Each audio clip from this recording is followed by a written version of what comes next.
লাগে, শিক্ষিত হবে না আর বাচ্চা কাচ্চা। আমরা আইনের কাছে বিচার চাই, এমন ঘটনা যেন আর কারো কারো সাথে ঘটে না। আমি ক্লাস 2-তে পড়ি। আমার মা আর স্যার আমাকে এইখানে পড়া দেখে অন্য রুমে গেছিল। ওইখানে যে কথাবার্তা বলতো, আরো অনেক কিছু করতো। হ্যাঁ, রাত 9টা থেকে 11টা পর্যন্ত প্রাইভেট পড়াইছিল।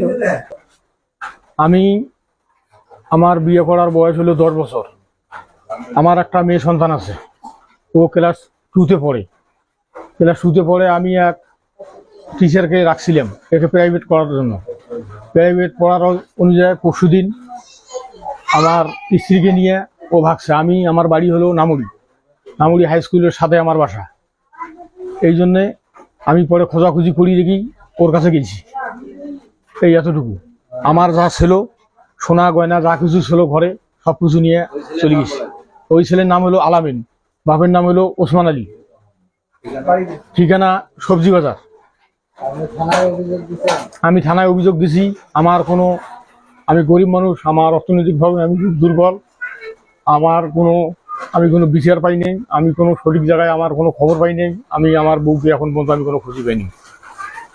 আমি দেশবাসীর কাছে, সবার কাছে আমি বিচার চাই। আমার নাম সীমা রায়।